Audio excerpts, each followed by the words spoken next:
안녕하십니까.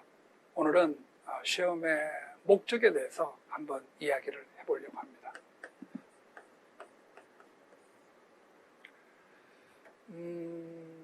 여러분들 아리스토텔레스라는 철학자가 어떤 이야기를 했느냐는 그렇게 많은 내용을 주장했기 때문에 잘 모르실 수도 있습니다만, 아리스토텔레스의 목적론이라는 것이 있습니다. 아리스토텔레스가 어떤 이야기를 했느냐 하면은, 우리가 하는 행동이나 어떤 동물들의 행위나 그 다음에 사물은 모두 다 목적을 지니고 있다라고 주장을 합니다. 그러니까 이 세상에 존재하는 존재들과 그 다음에 그 존재들이 움직이는 모든 것들은, 행동들은 목적이 있다라고 주장을 하면서, 이것을 우리가 아리스토텔레스의 목적론이라고 이야기를 합니다. 그러면 이 볼펜이 가지고 있는 목적은 뭐냐? 글을 쓰는 것이겠죠. 그리고 칠판이 가지고 있는 목적이라는 것은 뭐냐? 우리가 교육적인 내용을 비춰주고 반영해 주는 것이 목적이라고 볼 수가 있는 거죠. 그러면 여러분들 모든 대상이 목적이 있다라고 하면은 좀 의문이 들 수도 있겠습니다만, 우리가 거꾸로 이야기를 하면은 아리스토텔레스는 모든 사물에 목적을 부여해야 되지 않겠나라는 이야기를 하는 겁니다. 그러면 여러분들 직접적으로 우리가 들어가서 인간의 삶의 목적은 뭡니까? 아리스토텔레스의 이야기만 하도록 하면은, 아리스토텔레스는 우리가 가지고 있는 이 본능 속에서 착한 본능과 착한 본성과 악한 본성이 있으면 악한 본성을 줄이고 착한 본성을 잘 성장시켜서 습관화 만들고, 그 습관화를 통해 가지고 이성적 능력을 키우는 것이다. 그리고 그 이성적 능력을 잘 갖추어 가지고 사물을 잘 판별을 하고 좋은 우리가 생각을 가지고 또 탁월한 어떤 탁월성에 우리가 도달한 것이 진정한 인간의 행복이지 않겠나라고 이야기를 해주기도 합니다. 그러면 이제 우리가 시험 쪽으로 우리가 들어와 가지고 여러분들이 시험을 준비하는 목적이 무엇입니까?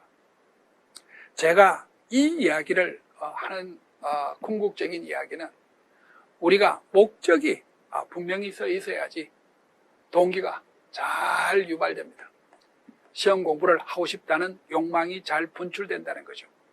그리고 또 그게 궁극적으로는 동기를 유지시키는데 아주 중요한 역할을 합니다.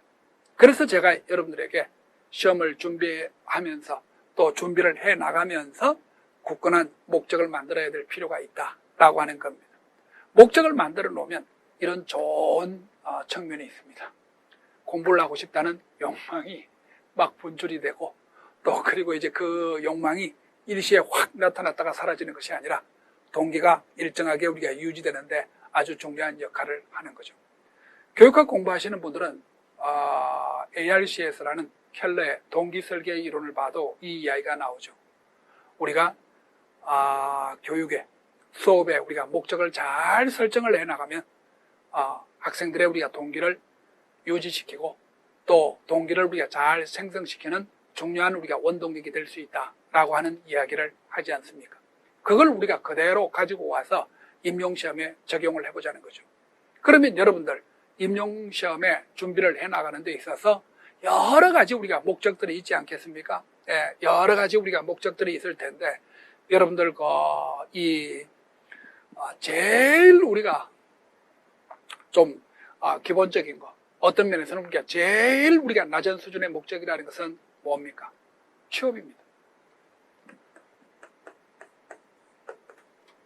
고등학교를 나오고 우리가 대학을 졸업해서 사회생활을 해 나간다는 것 자체가 하나의 뚜렷한 목적이 될 수가 있죠. 우리가 대학을 나와서 우리가 아무 직장생활이라든지 어떤 분명한 어떤 이 생활을 해 나가지 않는다라고 하면은 나름대로의 어떤 고통이라든지 나름대로의 어떤 정신적인 어떤 혼란이 조금 있을 수도 있을 겁니다.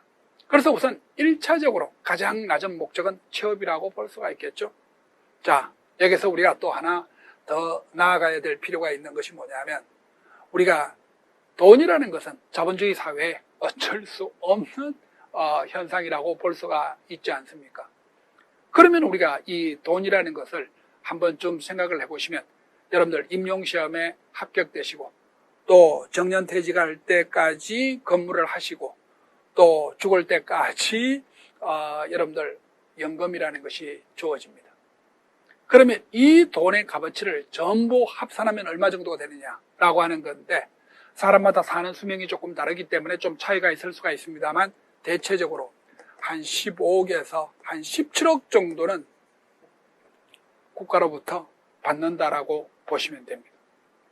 사실 공무원 봉급은 매년 우리가 올해는 뭐 한 3% 정도밖에 오르지 않았습니다. 이 코로나 때문에 공무원 봉급이 한 3% 정도밖에 오르지 않았는데, 일반적으로는 공무원 봉급이 한 5 내지 10% 정도 오른다라고 보시면 됩니다.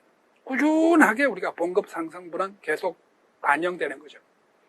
그런 것들을 우리가 다 합치면 결국 우리가 여러분들의 수명이 뭐 좀 더 길지 않겠습니까? 제 수명보다도 아마 여러분들 수명이 우리가 더 길 텐데, 그게까지 우리가 계속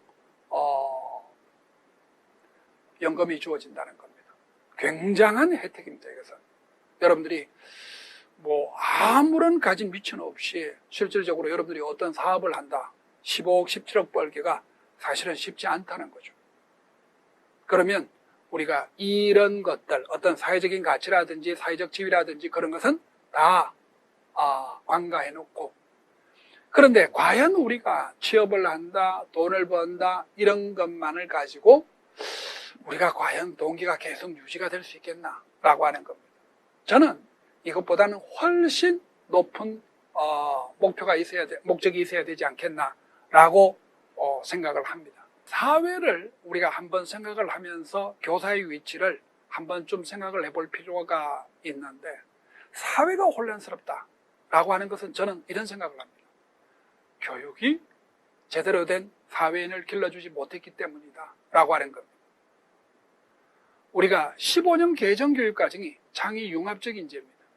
이걸 우리가 제대로 길러내지 못한다라고 하면은 우리 사회는 다른 국가의 어떤 사회적 경쟁에 있어서, 국가적 경쟁에 있어서 두드러질 수가 없죠. 낙오하게 될 겁니다. 아마. 그러면 우리가 학교라는 것이 사회에 차지하는 비중이나, 그러면 우리가 학교에서의 교사의 위치는 어떠냐라는 것을 여러분들이 한번 생각을 해보시면, 교사가 단순한 봉급쟁이밖에 될 수가 없느냐? 그건 아니라는 겁니다. 그러면 늘 우리가 주장하는 것이 뭡니까?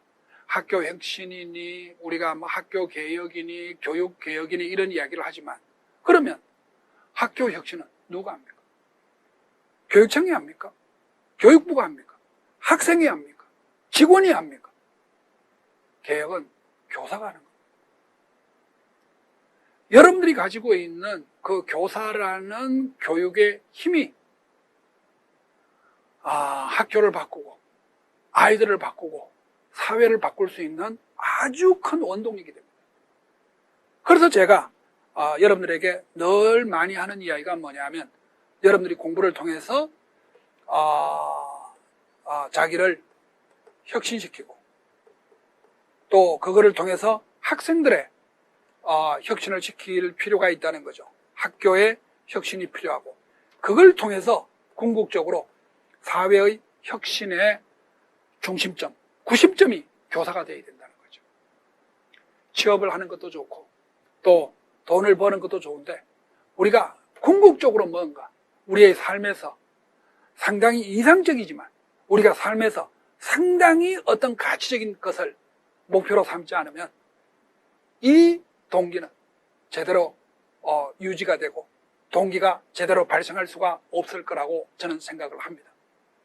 그래서 여러분들이 시험 준비를 해나가면서 아주 낮은 수준에서는 취업을, 그리고 중간 단계의 목적에서는 돈을, 그 다음에 궁극적으로는 우리가 자신뿐만 아니라 사회를 혁신시켜 나가는 가장 중요한 역할을 해나가는 사람이 될 것이라는 것을 여러분들이 자부하시면 아마 여러분들이 하시는 이 공부가 훨씬 가치 있을 수 있습니다.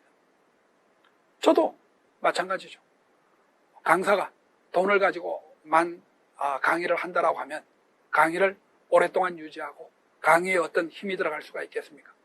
저도 나름대로는 내가 하고 있는 일이 좋은 교사를 기르고 내가 하고 있는 일이 또 우리가 학교가 바람직하게 여기는 교사를 양성하는 한 부분으로서 한 아주 작은 힘을 가지고 있는 이런 역할을 학원이 수행해야 되지 않을까.